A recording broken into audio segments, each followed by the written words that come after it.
Bienvenidos a una nueva edición de su programa Palabra de Vida. Con ustedes, el pastor Francisco Teodoro. Es uno de los temas que es de los favoritos para mí. El tema se llama Dios es 3 veces santo. Y el tema es sobre la santidad.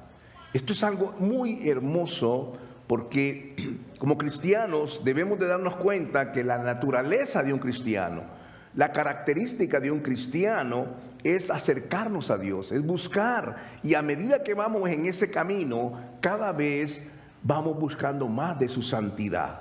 Vamos buscando más acercarnos a la pureza, a la verdad, y nos vamos alejando de la maldad, de la mentira, de todo lo que nos contamina. Ese es el camino que vamos haciendo. De manera que un cristiano se reconoce por esa búsqueda hacia la santidad.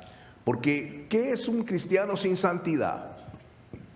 Muchas personas entienden el tema de la santidad de diferentes maneras, de acuerdo a sus tradiciones y cultura, y pensamos que la santidad tiene que ver con algo externo.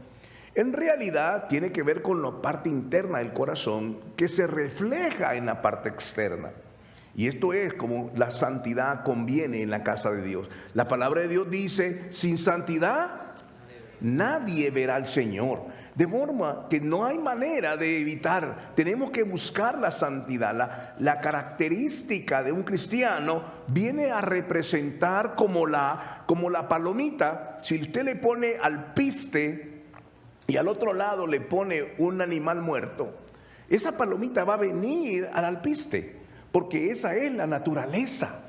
Esa es la naturaleza de esa palomita. El cristiano que ha venido a un encuentro personal con Cristo, su naturaleza es buscar las cosas de Dios y aborrecer las cosas que ya no son de Dios, la mentira, el engaño, el pecado, lo que destruye la familia, lo que destruye las relaciones, lo que impide que amemos los unos a los otros. Eso hace, hermano mío, la característica de un verdadero hijo de Dios es buscar las cosas que a Dios le agradan y aborrecer lo que a Dios aborrece. Hay algunas cosas que hemos aprendido dentro de la vida cristiana, o por lo menos lo que enseñaron nuestros padres.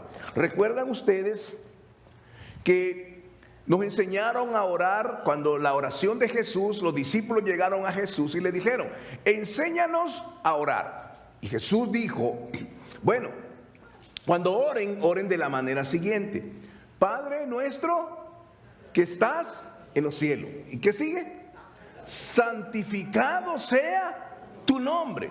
¿Cuántas veces repetimos eso? Pero nunca lo entendimos. Santificado sea tu nombre. Que tu nombre sea santificado en mi vida. Que tu nombre sea santificado con mis hijos, en mi relación con mi esposa, con mi familia. Que tu nombre sea santificado en mi trabajo. Que yo camine en esa bendición de santificar el nombre que es sobre todo nombre, el nombre de Cristo.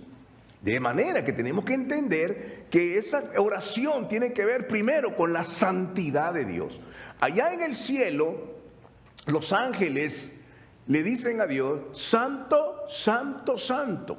La característica, el atributo divino que representa mejor a Dios es el atributo de la santidad.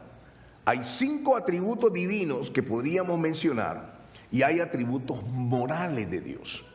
¿Cuáles son esos atributos divinos? El más importante de ellos es que Dios es santo. Hay pureza. No hay ni una señal de maldad ni de pecado en su vida. No hay tinieblas en Él. Él es luz. Es el atributo más importante. El segundo atributo más importante es que es todopoderoso. Nada es imposible para Dios. Otro atributo es que Dios es omnipresente. Él dijo, donde 2 o más se reúnan en mi nombre, yo estaré en medio de ellos.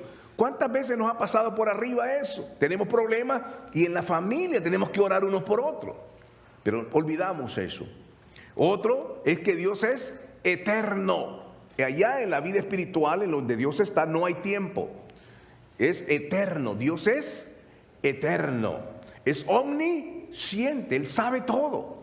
y es inmutable. Dios no cambia. Lo que ha establecido en el principio lo sigue estableciendo y Dios no cambia. Hay atributos morales. Se separa en su relación con la creación. Los atributos morales, el más importante de ellos es que Dios es amor. Dios es amor. Amor, la palabra ya lo hemos explicado, la palabra amor viene de 5 raíces griegas, ¿verdad? Amor, ágape, hay amor filial, hay amor eros, hay amor compasivo. Hay esas diferentes raíces del amor, pero el amor de la Biblia es el amor ágape. Es el amor sin condición, es el amor que, como dice Juan 15:15, en esto consiste el amor, en poner la vida por sus hermanos o por sus amigos. Es poner su vida, ese es el amor de un padre hacia su hijo es que puede poner su vida por sus hijos, ¿verdad? De esto se trata. Y vemos en esa dimensión lo más importante que podemos reconocer en Dios es su santidad. Su santidad. Hay aproximadamente unos 600 pasajes en la Biblia donde habla de la santidad de Dios. Esto revela que es importante la santidad de Dios. De hecho, es un requisito indispensable en la vida del cristiano. Por eso es importante hacerlo. Ahora, otra cosa es que nosotros no nos podemos santificar a nosotros mismos. Es Dios el que lo hace por medio del Espíritu Santo, el cual viene a nosotros cuando nacemos de nuevo, cuando nos hemos arrepentido de nuestros pecados. Yo tengo una lectura de varios versículos bíblicos acerca de la santidad y lo voy a leer de una manera ordenada para que usted pueda acompañarme en la escritura. Número 1, vamos a comenzar en el versículo Levítico capítulo 11, versículo 44. Levíticos 11:44. Mire la palabra del Señor lo que dice: porque yo soy el Señor su Dios. Ustedes se santificarán y serán santos, porque yo soy santo. No se contaminen por causa de ningún reptil que se desplaza sobre la tierra. Levítico 19, versículo 1 y 2.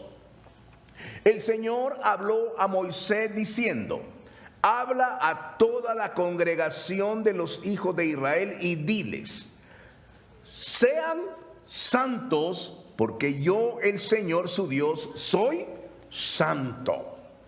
Éxodo 15:11. ¿Quién como tú, oh Señor, entre los dioses? ¿Quién como tú, majestuoso en santidad, temible en hazaña digna de alabanza, hacedor de maravillas? Majestuoso en santidad. Y un pasaje muy importante está en Isaías capítulo 6, versículo 1 al 5. Dice así: en el año que murió el rey Uzías, vi yo al Señor sentado sobre un trono alto y sublime, y el borde de su vestidura llenaba el templo. Por encima de él había serafines. Cada uno tenía 6 alas, con 2 cubrían sus rostros, con 2 cubrían sus pies, y con 2 volaban. El uno proclamaba al otro diciendo: Santo, santo, santo es el Señor de los ejércitos. Toda la tierra está llena de su gloria. Los umbrales de las puertas se estremecieron con la voz del que proclamaba, y el templo se llenó de humo. Entonces dije: ay de mí, pues soy muerto, porque siendo un hombre de labios impuros y habitando en medio de un pueblo de labios impuros, mis ojos han visto al Rey, el Señor de los ejércitos. Seguimos con la lectura bíblica y vamos a Levíticos capítulo 20, versículos 7 y 8. Dice la palabra: santifíquense pues y sean santos, porque yo, el Señor, soy su Dios. Guarden y practiquen mis estatutos, yo, el Señor, que los santifico. Y ahí habla claramente de que es Dios el que nos santifica. En el hebreo, la palabra santidad se describe como Kadesh, Jehová Kadesh. que significa el Dios que santifica. El Dios que santifica. ¿Qué importancia tiene esto para nosotros? Muchísima. Es vital.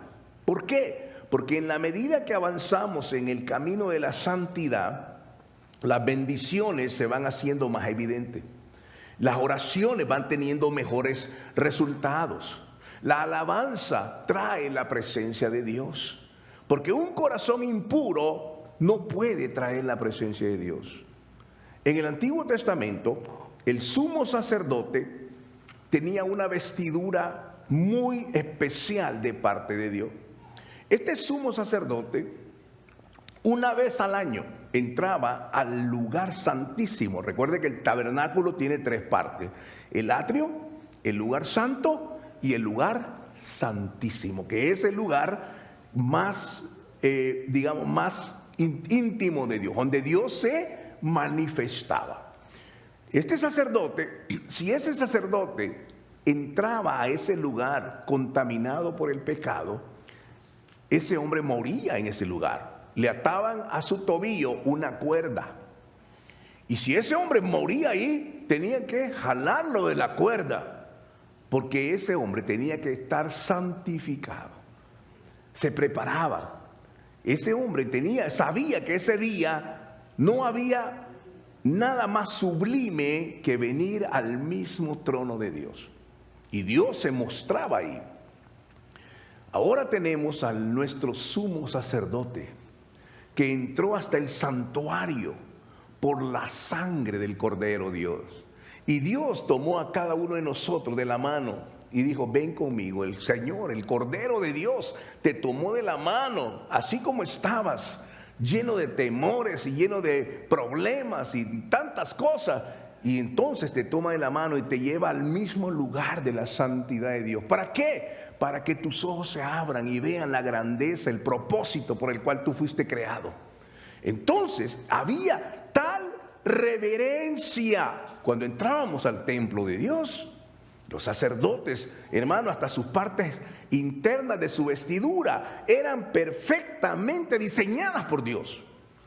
Entraba, la gente veía al sacerdote, se ungían con un aceite especial. Y cuando usted sentía ese aroma, decía: ese hombre es un sacerdote de Dios. Ese vecino que tengo enfrente es un hombre de Dios. Ese muchacho que anda detrás de mi hija huele a Dios.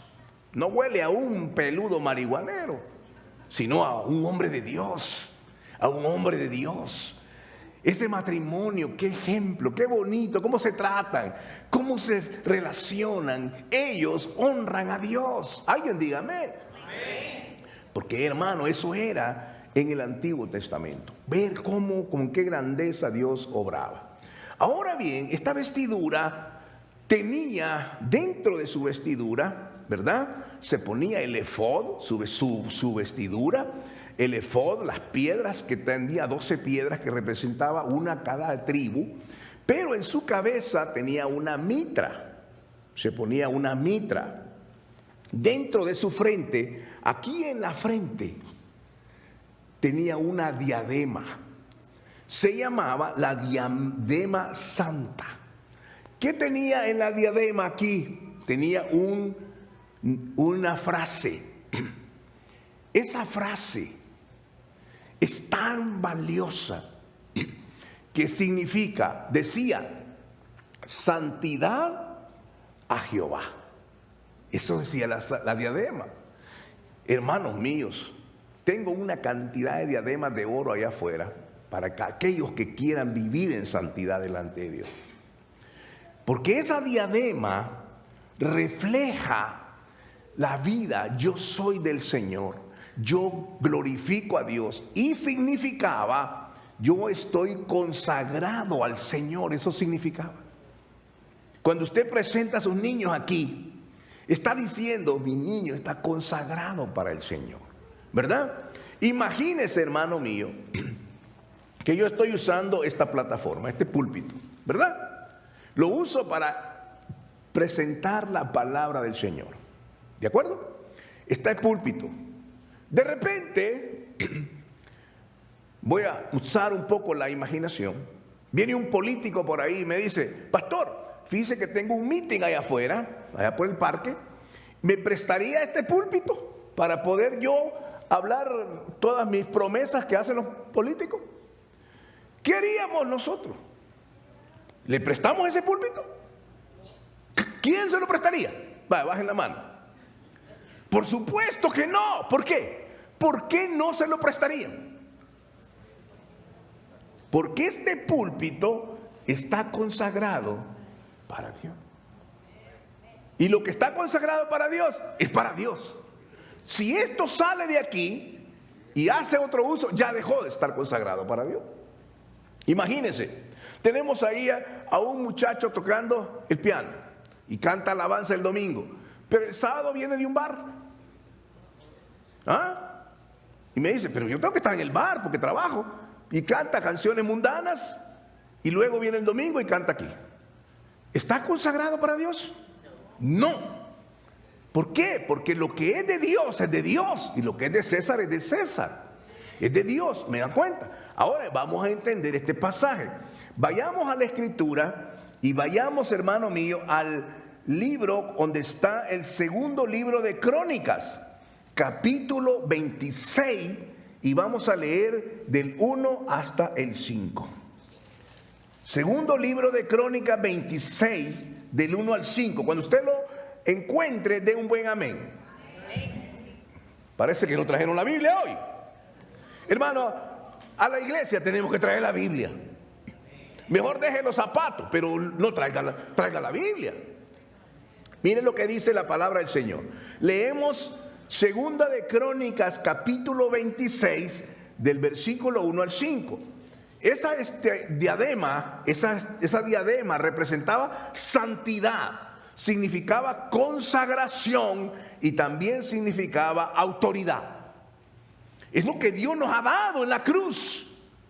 Es lo que Cristo hizo en la cruz del Calvario. Nos dio santidad, consagración y también nos dio autoridad. ¿Autoridad contra quiénes? Contra las huestes de maldad que vienen, que, hermano, tocan la mente de una niña, de una jovencita. Esas niñas que están en nosotros en los brazos, que las llevamos al daycare y que van en la escuela y llegan a la fiesta de promoción de su high school y que van a la universidad. Súbitamente una mala amistad las metió en la droga, las metió en la hechicería, las metió en tanta brujería, quién sabe, y dañó su mente. Entonces, ¿qué hace como padre? ¿Qué vamos a hacer como papá? Tenemos autoridad para reprender ese espíritu inmundo. Esa autoridad es cuando usted está consagrado al Señor. Cuando viene el ataque del enemigo y está atormentando a su esposo en la tentación de la pornografía, párese en la brecha y reprenda con autoridad en el nombre del Señor. Pero ¿qué hacemos? Ponemos a pelear, porque nuestra lucha no es contra carne y sangre, sino contra huestes espirituales de maldad en las regiones celestes. ¿Qué es lo que hace que un hombre agarre un rifle y vaya a matar gente? Esto hace que una semilla entró a su mente y llegó el demonio y le empezó a decir: tú lo puedes hacer, nadie te ama, mira. Y entonces lo hace. La conducta, la semilla entra a su mente, gobierna su voluntad y luego lo genera a una conducta. Y hace lo que hace. ¿Por qué ese muchacho está haciendo eso? ¿Por qué hace eso? Y no lo criamos así, no lo educamos así. ¿Por qué ahora está poseído por la droga? ¿Por qué ahora es rebelde? Porque algún día, en un momento, entró una semilla de maldad y el diablo que está ahí lo empuja hacia esa dirección y la conducta de esa persona es así. ¿Cómo hacemos? ¿Cómo lo enfrentamos? Bueno, tenemos que enfrentarlo con el poder de la palabra de Dios. Ahora bien, vayamos al segundo libro de Crónicas 26, del 1 al 5. La palabra del Señor dice así: todo el pueblo de Judá había coronado a Uzías, hijo de Amasías, quien tenía 16 años, este muchacho, para que reinara en lugar de su padre. Después de la muerte de su padre, Uzías reconstruyó la ciudad de Elat y la restituyó a Judá. Usías tenía 16 años cuando subió al trono y reinó en Jerusalén 52 años. Su madre se llamaba Jecolías y era de Jerusalén. El rey hizo lo que era agradable a los ojos del Señor, así como su padre Amasías. Es decir, Usías buscó a Dios en el tiempo de Zacarías, quien le enseñó a temer a Dios. Y mientras el rey buscó la dirección del Señor, Dios le prosperó. Qué importante eso. Mientras él buscó a Dios, Dios lo prosperó. Era un muchacho de 16 años.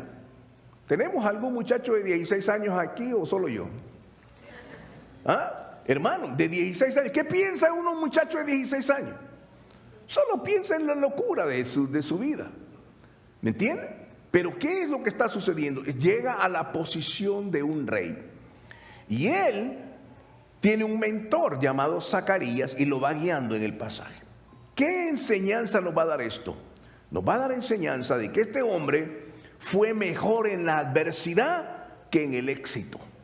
¿Cuántos de nosotros, cuántos hemos tenido éxito en la adversidad, pero una vez que viene el éxito, el orgullo nos arruinó todo?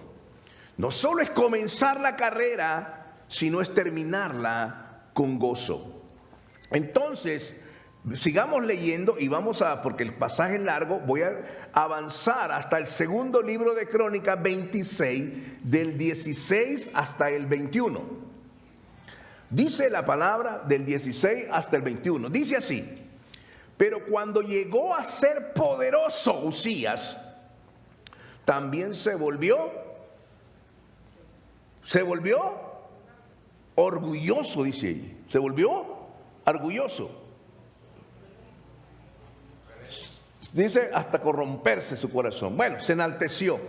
Dice aquí, se llenó de orgullo, lo cual resultó, él actuó con infidelidad contra el Señor, su Dios, y entró en la casa del Señor para quemar incienso en el altar del incienso. ¿Recuerda lo que hablé del sacerdote?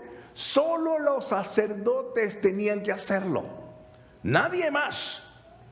Era exclusivo del sacerdote, no del rey. Entrar a la casa de Dios con su vestidura, con su diadema, con el incensario, que la Biblia dice que ese incienso es la oración de los justos, la oración de Dios. Ellos llegaban con el incensario y en el tabernáculo ellos ministraban al Señor. Habían tres cosas que hacía el sacerdote. Número uno, y es el padre de familia. Primero, ministraba a Dios. Número dos, enseñaba la palabra. Y número tres, intercedía por su pueblo. Esa es la función de un padre.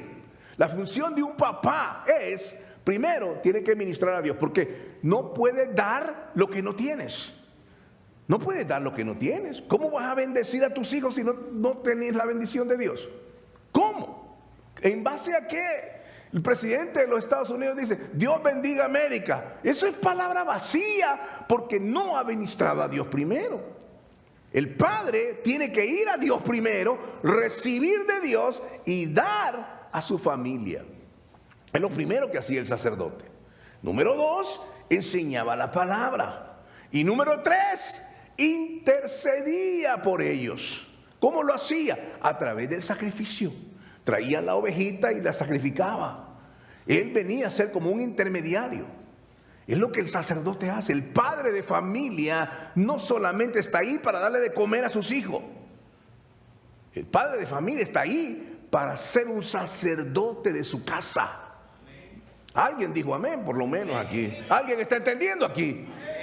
Gloria al Señor por eso. Bueno, si digamos leyendo, dice la Biblia que este hombre entró al templo del Señor y personalmente quemó incienso sobre el altar del incienso. Azarías, el sumo sacerdote, fue tras él junto con 80 sacerdotes del Señor. Todos ellos hombres valientes. Enfrentaron al rey Usías y le dijeron: no es a usted, Usías, a quien corresponde quemar incienso al Señor. Esto es función exclusiva de los sacerdotes, los descendientes de Aarón, los cuales son apartados para este servicio. salga del santuario, porque ha pecado. El Señor Dios no le honrará por esto. Uzías, que tenía en sus manos un recipiente para quemar incienso, se puso furioso. Y mientras expresaba su rabia contra los sacerdotes ante el altar del incienso en el templo del Señor, de pronto, ¿qué dice ahí? Le brotó lepra. ¿A dónde? En su frente. ¿Por qué no le brotó en los pies? ¿Por qué no le brotó en el costado? ¿Por qué le brotó en la frente?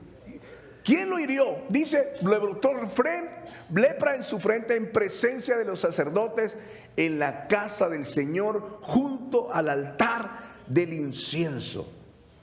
Imagínense todo lo que pasó.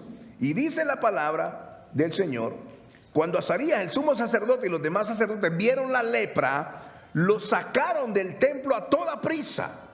El propio rey estaba ansioso por salir porque el Señor lo había herido. De modo que el rey Uzías tuvo lepra hasta el día de su muerte.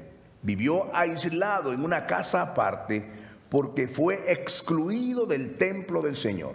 Su hijo Jotán quedó encargado del palacio real y él gobernaba a los habitantes del reino. ¿Qué vemos aquí? El peligro del orgullo. Comenzó su reinado con humildad y buscó a Dios, y mientras lo hizo, Dios lo prosperó. Sin embargo, su éxito y poder lo llevaron a volverse orgulloso, lo cual fue su ruina. Esto nos recuerda que el orgullo puede conducir a la caída sin importar cuán exitoso seamos. Este rey había hecho un buen trabajo. Mientras buscó a Dios, Dios le prosperaba. Pero llega el momento en que su orgullo, su arrogancia lo lleva a la perdición. ¿Qué ocurrió ahí? Él se hizo poderoso porque 52 años reinó en este rey de Israel. El gran problema de él fue su orgullo, y este es el problema de cada uno de nosotros. En poco o en mucho, el orgullo es el pecado más difícil de detectar. El orgullo. Y por eso, hermano, Dios tiene que darnos un corazón humilde y suave. Este hombre entra con el incensario, no le corresponde a él. Y él lo hace porque tiene el gran poder como rey. Y entra al lugar, 80 sacerdotes se le enfrentan y le dicen, no puedes hacer eso. Eso no te corresponde a ti. Tú no estás asignado para eso. Y él se pone rabioso, hermano, enojado, furioso. Y entonces Dios lo hiere con una lepra en su frente. No lo hirió en el estómago, no lo hirió en la pierna, en la frente. ¿Por qué en la frente? Porque la frente tiene un propósito. Dijo, santidad a Jehová. Santidad a Jehová. Esa asignación de sacerdote está en el libro de Apocalipsis para cada uno de los hijos de Dios. Porque somos un reino de reyes y sacerdotes. El sacerdote, hermano, tiene la función primaria de estar consagrado para Dios. No fuimos creados en el vientre de nuestra madre para ser revolcados por el enemigo. No fuimos creados por Dios para que el enemigo haga con nosotros humillación, desprecio, oprobio. No fuimos creados para eso. Fuimos creados para estar en el templo de Dios. Pero tenemos que entender que ese lugar solamente podemos estar ahí por la santidad que le conviene a su corazón. El día que usted se pone en ira, el día que usted se pone con rabia, con enojo, la palabra de Dios dice que en la ira no opera la justicia de Dios. Un hombre que está en ira es el ambiente propicio, es el ambiente donde el enemigo va a entrar a ese corazón. La ira es algo que tiene que ser erradicado de nuestra vida, porque la ira perturba nuestra mente. nos hace tomar decisiones equivocadas. Y después queremos arrepentirnos de lo que hicimos. En la ira, un matrimonio de muchos años se puede romper en un segundo. Un negocio se puede romper en un segundo por la ira. La ira, el pecado de la ira es algo terrible. ¿Por qué? Porque ahí no opera Dios. Dios opera con el quebrantado y humilde de espíritu. Ahí es donde Dios viene. Cuando su corazón está humilde, quebrantado, necesitado, reconoce su necesidad de Dios, es ahí cuando Dios va a poner su gracia. Pero cuando usted se pone enojado, ira, el enojo, la furia, en ese momento usted le abre la puerta al enemigo. Es una invitación para que el diablo venga y toque su vida y destruya su corazón. Este es el ejemplo de este rey que nos dice la Escritura lo que él comenzó bien, pero terminó mal. Por eso, hermano mío, la importancia de obedecer los roles que Dios nos ha asignado. Usías intentó usurpar el papel de los sacerdotes al intentar ofrecer incienso en el templo, un acto que solo los sacerdotes consagrados tenían el derecho de realizar. Este acto de desobediencia muestra la importancia de respetar los roles y los límites establecidos por Dios. Así es que cuando Usías desobedeció a Dios, fue castigado con lepra, una enfermedad que lo acompañó hasta su muerte y lo separó de la comunidad y del templo. Murió en vergüenza, en contraste con el buen comienzo que había tenido y un mal final. Usías tuvo un buen comienzo prometedor y realizó grandes hazañas, pero su vida terminó en deshonra debido a su pecado. Esto nos enseña la importancia de perseverar en la fe, la obediencia a lo largo de cada momento de nuestra vida. Este sermón tiene que ver con nuestro corazón. ¿Sabe por qué? Porque ninguno de los que están aquí está exento del orgullo. Ninguno está exento de la ira. Ninguno. Pero la Biblia dice: airaos, pero no pequéis. No dejes que el sol se ponga sobre vuestro enojo. Y el siguiente versículo dice en el libro de los Efesios: ni deis lugar al diablo. Es decir, Dios trata de guardarnos, de protegernos. Pero cuando actuamos en la ira, el enemigo va a tocar nuestras vidas, hermano, y va a destruir nuestro corazón, nuestra familia, y nos va a robar lo que Dios nos ha dado. La advertencia como pastores, como líderes, como sacerdotes, que Dios nos ha dado esa posición de autoridad, nos tiene que reflejar. Esta historia de Usías es una firme advertencia a aquellos que tienen posiciones de poder y autoridad, para que no permitan que ese éxito los aleje de la humildad y de la dependencia de Dios. Por tanto, hermanos, tenemos que aprender esto. Una característica fundamental de la vida de un cristiano es que anhela la santidad de Dios, anhela lo hermoso de Dios, y a medida que nos vamos acercando a Él, nos vamos pareciendo a Él y buscamos. ¿Recuerda a Jesús? Jesucristo nuestro Señor dijo: el enemigo no tiene nada en mí. ¿Podemos decir eso? El diablo no tiene nada en mí, porque yo y mi casa servimos al Señor. Pero eso es una decisión, esa es una determinación, y tenemos que saber que no lo podemos hacer solos, solamente con la ayuda del Señor. Tú siempre recibirás la gloria, Señor, porque por gracia somos salvos. Permite, Señor, que nuestro corazón sea un corazón humilde, quebrantado. Señor, un corazón que tú puedas trabajar, dócil. Señor, examina mi corazón y mira si hay camino de perversidad en él. Líbrame de los pecados que me son ocultos, Señor, y guárdame para que pueda vivir para la honra de tu nombre, Señor. Yo te doy gracias porque, Padre, por este momento tan especial, donde podemos aprender y a reconocer que no hay santo como tú. Tú eres el Dios santo, la perfecta, la unidad perfecta, la pureza, donde hay, Señor, solamente luz inconmovible. Ayúdanos, Señor, a que nuestro corazón pueda entenderlo y parecernos a ti cada día por la obra gloriosa de tu Espíritu Santo. Padre, yo bendigo cada hombre, cada mujer aquí, cada hijo, cada familia en tu nombre.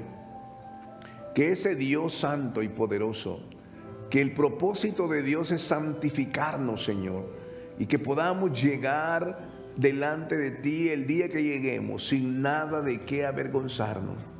Que podamos tener un corazón digno para ti, un corazón humilde, quebrantado, un corazón, Señor, necesitado, un corazón que tú puedas usar, Padre.